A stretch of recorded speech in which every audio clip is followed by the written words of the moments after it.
Welcome. Happy October 5th. At least it is here over in Korea. I'm noticing my hair is wonky. That's okay. I should be able to be a little more consistent about recording every day because let me get a little closer. Oh, this is the squeaky chair. I did it again. Because my kids have gone back to in-person learning here in Korea. Super exciting for the local community here. We've had less than 100 new cases daily for the last, what's it been, 2 weeks or so? So got it back under control after a second spike. And I'm really excited to share this chapter with you. You know what? This is just going to hang out here with us. If you can't see the video, if you're listening and not watching the video, my hair is being silly. But we're going to let it. Let it be little. Okay.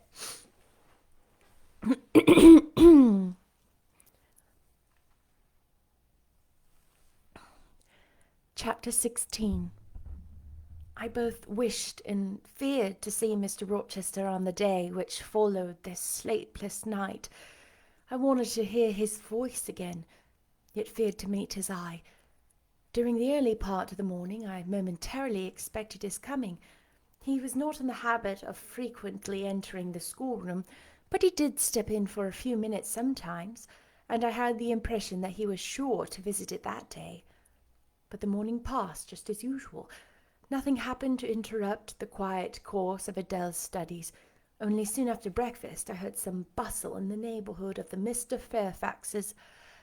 Rochester's chamber. Mrs. Fairfax's voice and Leah's and the cook's, that is John's wife, and even John's own gruff voices. There were exclamations of, "What a mercy, master was not burnt in his bed!" "It is always dangerous to keep a candle lit at night." "How providential that he had the presence of mind to think of the water jug." "I wonder he woke nobody." "It is to be hoped he will not take cold sleeping on the sofa," etc.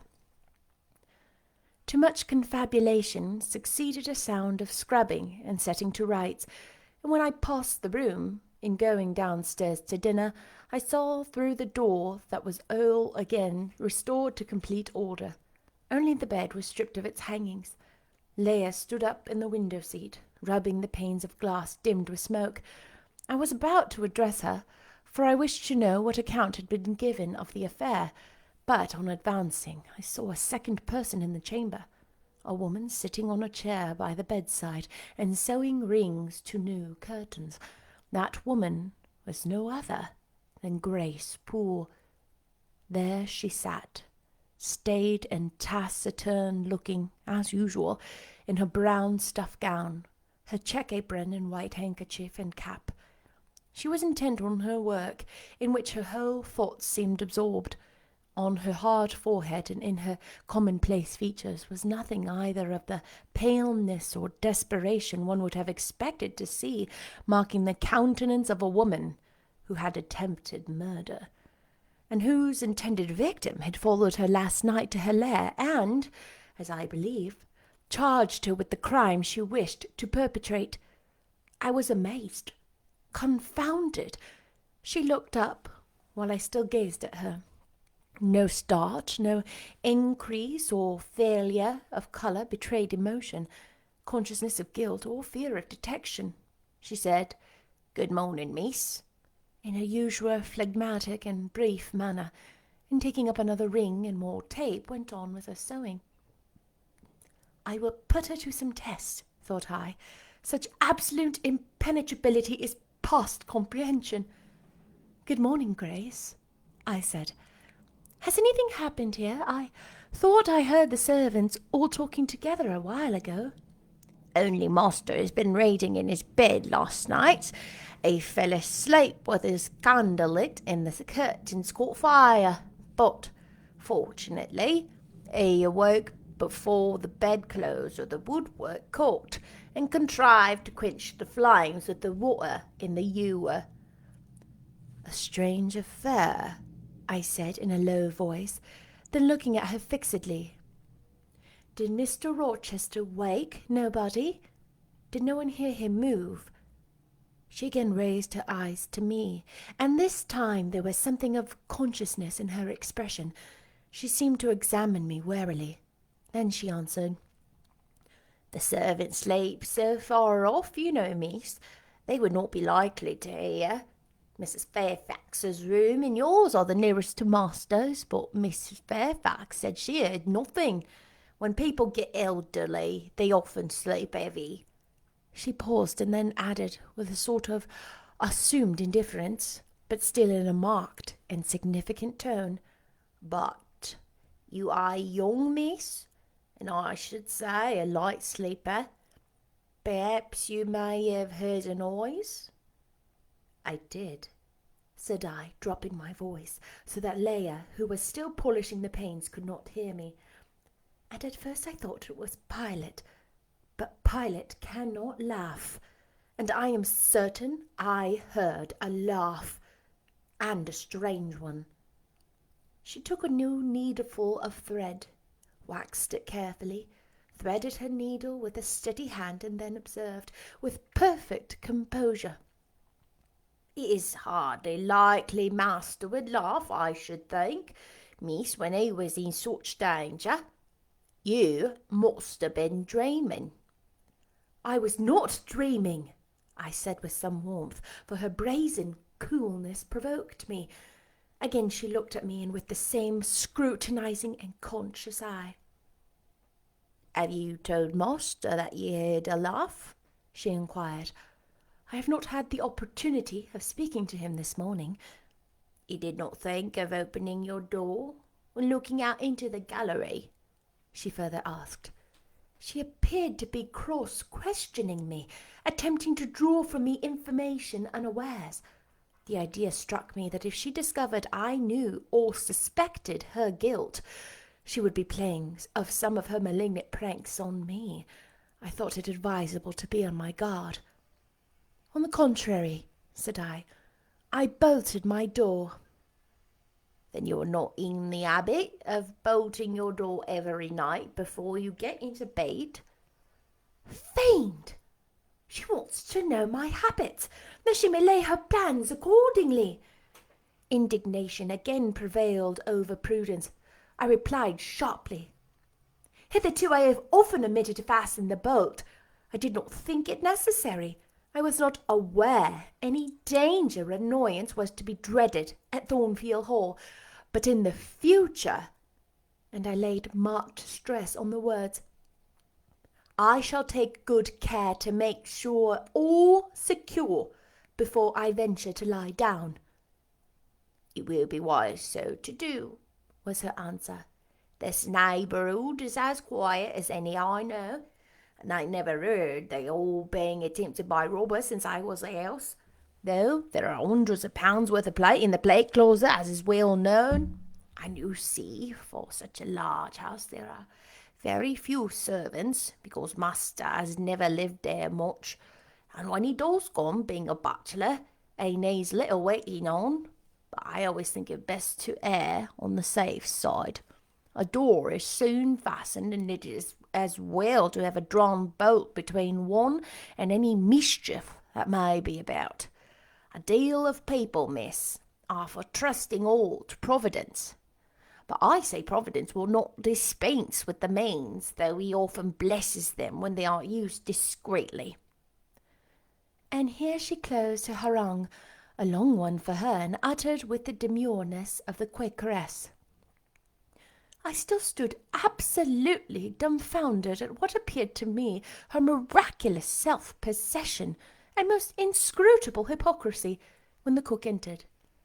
"Mrs. Poole," said she, addressing Grace, "the servants' dinner will be soon ready. Will you come down?" "No. Just put my pint of porter and a bit of pudding on a tray, and I'll carry it upstairs." "You'll have some meat?" "Just a morsel and a taste of cheese, that's all." "And the sago?" "Never mind it at present. I shall be coming down before tea time. I'll make it myself." The cook here turned to me, saying that Mrs. Fairfax was waiting for me, so I departed.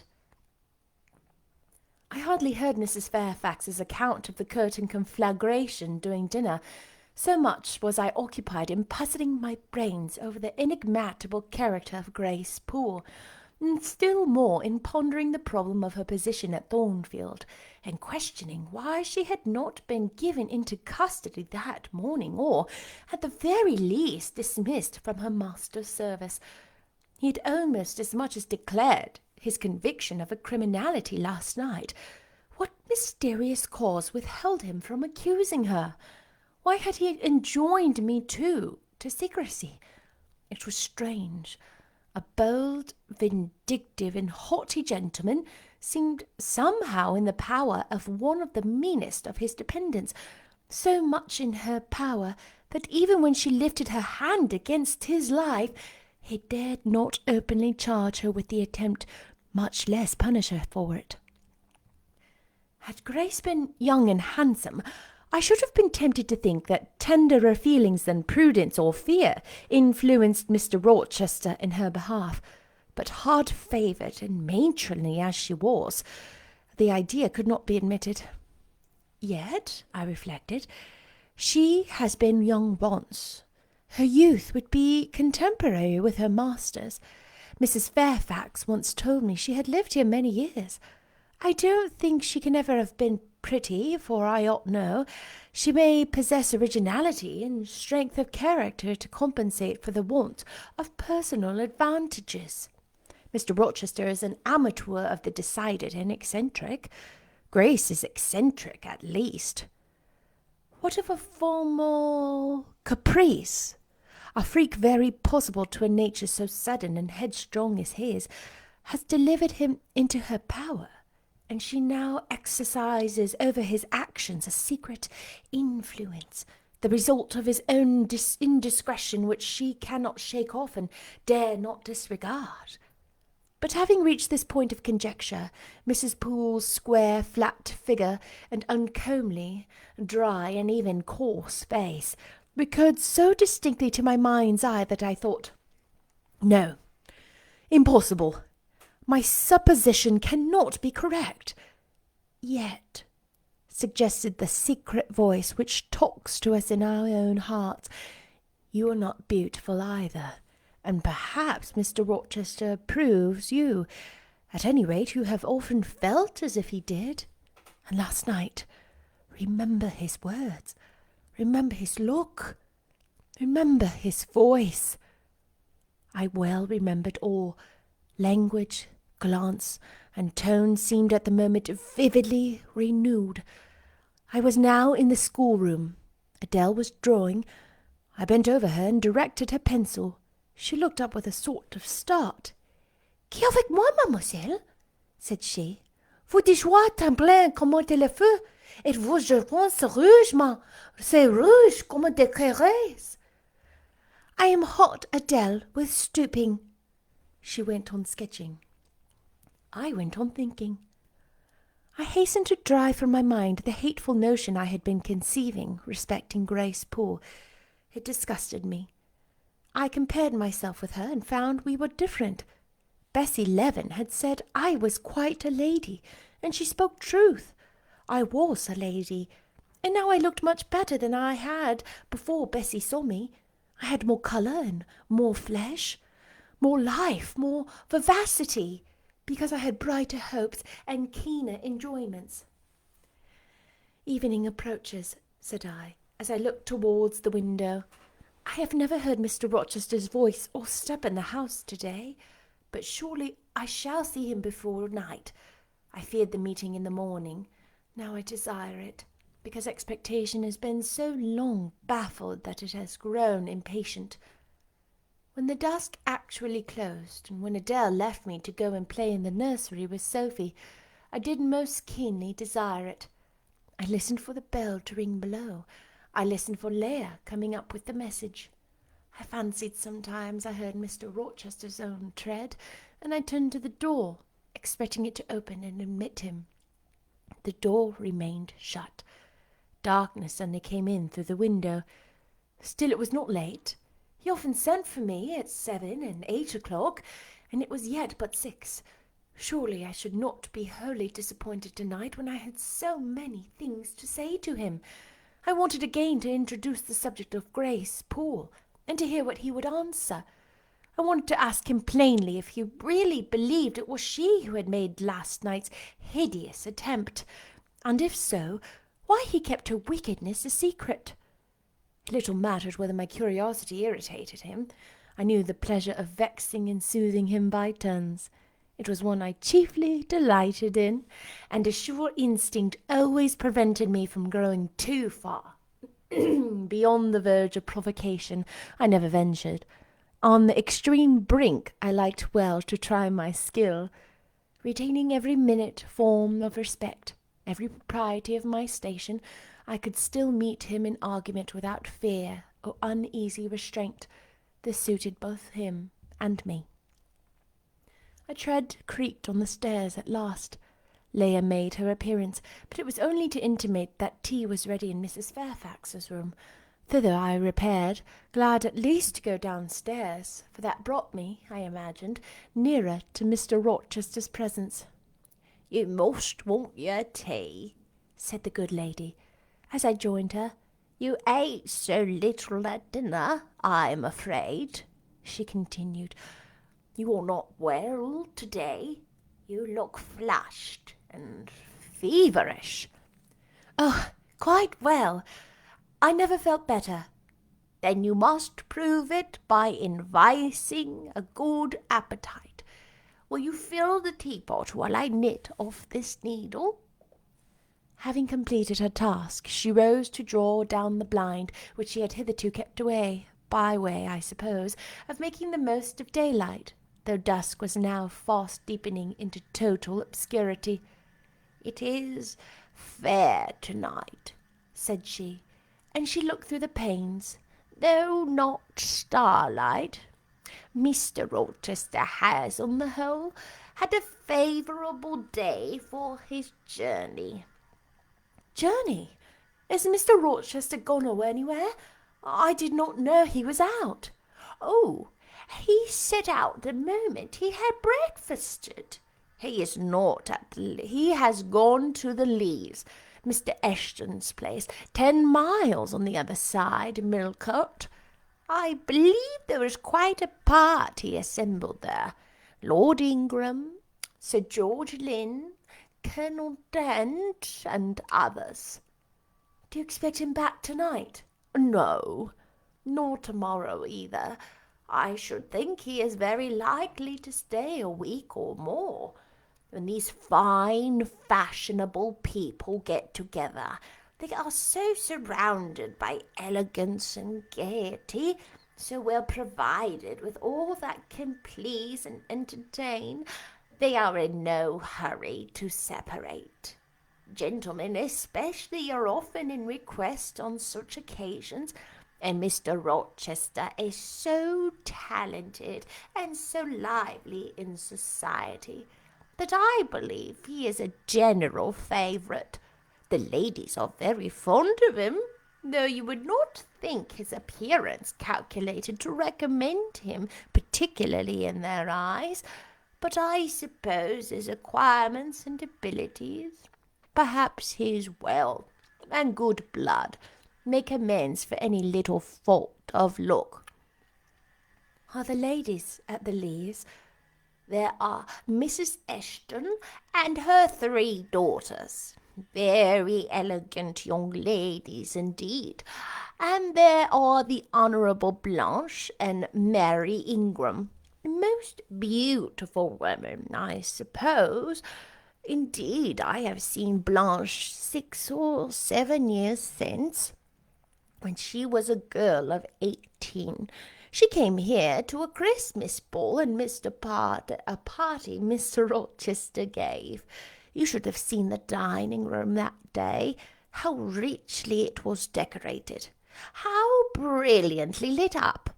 I should think there were 50 ladies and gentlemen present, all of the first county families, and Miss Ingram was considered the belle of the evening."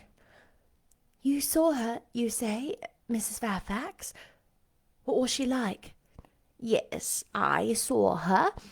The dining room doors were thrown open, and as it was Christmas time, the servants were allowed to assemble in the hall to hear some of the ladies sing and play. Mr. Rochester would have had me to come in, and I sat down in a quiet corner and watched them. I never saw a more splendid scene. The ladies were magnificently dressed, most of them. At least most of the younger ones looked handsome. But Miss Ingram was certainly the queen. And what was she like? Tall, fine bust, sloping shoulders, long graceful neck, olive complexion, dark and clear, noble features, eyes rather like Mr. Rochester's, large and black, and as brilliant as her jewels. And then she had such a fine head of hair, raven black, and so becomingly arranged. A crown of thick plaits behind her, and in the large front the glossiest curls I ever saw. She was dressed in pure white. An amber-coloured scarf was passed over her shoulders and across her breast, tied at the side and descending in long fringed ends below her knee. She wore an amber-coloured flower, too, in her hair. It contrasted well with the jetty mass of curls. She was greatly admired, of course. Yes, indeed. Not only for her beauty, but for her accomplishments. She was one of the ladies who sang. A gentleman accompanied her on the piano. She and Mr. Rochester sang a duet. Mr. Rochester? I was not aware he could sing. Oh, he has a fine bass voice and an excellent taste for music. And Miss Ingram, what sort of voice has she? A very rich and powerful one. She sang delightfully. It was a treat to listen to her. She played afterwards. I am no judge of music, but Mr. Rochester is, and I heard him say her execution was remarkably good. And this beautiful and accomplished lady, she is not yet married? It appears not. I fancy neither she nor her sister have very large fortunes. Old Lord Ingram's estates were cheerfully entailed, but the elder son came in for everything almost. But I wonder no wealthy nobleman or gentleman has taken a fancy to her. Mr. Rochester, for instance. He is rich, is he not? Oh, yes. But you see there is a considerable difference in age. Mr. Rochester is nearly 40, but she is 25. What of that? More unequal matches are made every day. True, yet I should scarcely fancy Mr. Rochester would entertain an idea of the sort. You eat nothing. You have scarcely tasted since you began tea. No, I am too thirsty to eat. Will you let me have another cup?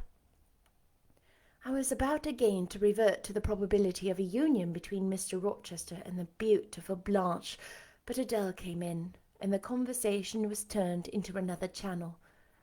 When once more alone, I reviewed the information I had got, looked into my heart, examined its thoughts and feelings, and endeavoured to bring back with a strict hand such as had been staying through the imagination's boundless and trackless waste into the safe fold of common sense. Arraigned at my own bar, memory having given her evidence of the hopes, wishes, sentiments I had been cherishing since last night, of the general state of mind in which I had indulged for nearly a fortnight past, reason having come forward and told in her own quiet way a plain, unvarnished tale, showing how I had rejected the real and rapidly devoured the ideal, I pronounced judgment to this effect. that a greater fool than Jane Eyre had never breathed a breath of life, that a more fantastic idiot had never surfeited herself on sweet lies and swallowed poison as if it were nectar. You, I said, a favourite with Mr. Rochester. You, gifted with the power of pleasing him. You of importance to him in any way. Go. Your folly sickens me, and you have derived pleasure from occasional tokens of preference, equivocal tokens shown by a gentleman of family and a man of the world to a dependent and a novice. How dared you? Poor stupid dupe!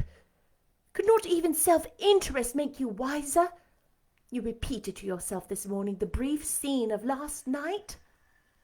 Cover your face and be ashamed. He said something in praise of your eyes, did he? Blind puppy.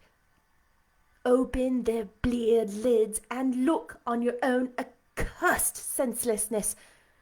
It does good to no woman to be flattered by her superior, who cannot possibly intend to marry her. And it is madness in all women to let a secret love kindle within them, which if unreturned and unknown must devour the life that feeds it, and if discovered and responded to, must lead, ignis fatuus-like, into miry wilds whence there is no extrication. Listen then, Jane Eyre, to your sentence. Tomorrow, place the glass before you, and draw in chalk your own picture, faithfully, without softening one defect. Omit no harsh line, smooth away no displeasing irregularity. Write under it, portrait of a governess, disconnected, poor, and plain. Afterwards, take a piece of smooth ivory. You have one prepared in your drawing box. Take your palette, mix your freshest, finest, clearest tints. Choose your most delicate camel hair pencils. Delineate carefully the loveliest face you can imagine. Paint it in your softest shades and sweetest lines according to the description given by Mrs. Fairfax of Blanche Ingram. Remember the raven ringlets, the oriental eye. What? You revert to Mr. Rochester as a model? Order! No snivel, no sentiment, no regret. I will endure only sense and resolution. Recall the august yet harmonious lineaments, the Grecian neck and bust. Let the round and dazzling arm be visible, and the delicate hand. Omit neither diamond ring nor gold bracelet. Portray faithfully the attire, aerial lace and glistening satin, graceful scarf and golden rose. Call it Blanche, an accomplished lady of rank. Whenever in the future you should fancy Mr. Rochester thinks well of you, take out these two pictures and compare them. Say, Mr. Rochester might probably win that noble lady's love if he chose to strive for it. Is it likely that he would waste a serious thought on this indigent and insignificant plebeian? I'll do it, I resolved, and having framed this determination, I grew calm and fell asleep. I kept my word. An hour or two sufficed to sketch my own portrait in crayons, and in less than a fortnight I had completed an ivory miniature of an imaginary Blanche Ingram. It looked a lovely face enough, and when compared with the real head in chalk, the contrast was as great as self-control could desire. I derived benefit from the task. It had kept my head and hands employed, and had given force and fixedness to the new impressions I wished to stamp indelibly on my heart. Ere long I had reason to congratulate myself on the course of wholesome discipline to which I had thus forced my feelings to submit. Thanks to it, I was able to meet subsequent occurrences with a decent calm, which, had they found me unprepared, I should probably have been unequal to maintain, even externally. Oh, that's the end of chapter 16. Oh, that broke my heart. Ah, have you ever talked to yourself like that? Gotten your hopes up about something, and then when your hopes were disappointed or let down, you didn't get the job, the person you thought was so cute and liked you doesn't, or, just some other kind of disappointment, that you equivocate that to how much value you have as a person, that you devalue yourself. I think that's a really natural but very negatively impactful practice that doesn't change the value of you as a human. That just is and is there. It made me emotional to read her account of herself. I can remember being young and having that same feeling about my body weight, self-image, and having those thoughts and hoping that those thoughts would motivate me to lose weight. It wasn't even about health, it was just about looks, and that if I looked a certain way, then I would be more valuable. And I'm so glad to say, in the last 10 or 15 years, I'd say more 10 years, having had 2 babies and seen my body change and do amazing things, and becoming a personal trainer and fitness instructor in the last 10 years, that has changed immensely. And I am currently so grateful for my body, and I practice that every day. Sometimes I'm really good at it, and sometimes I'm not, but that's okay. It's a practice. I hope if you ever find yourself talking to yourself as Jane does, that you can catch it. Because as you listen to Jane talk to herself like that, I think we all naturally feel defensive of her. We all naturally think, Jane, don't talk to yourself like that. Don't bully yourself. But how often do you do the same thing? Just some thoughts. I hope you enjoyed chapter 16. Things are sure cooking up. Oh, and then Grace Poole, she just acted like nothing happened. What? What is her aim? What do you think is happening? Oh, the drama. I will see you tomorrow for chapter 17. Bye.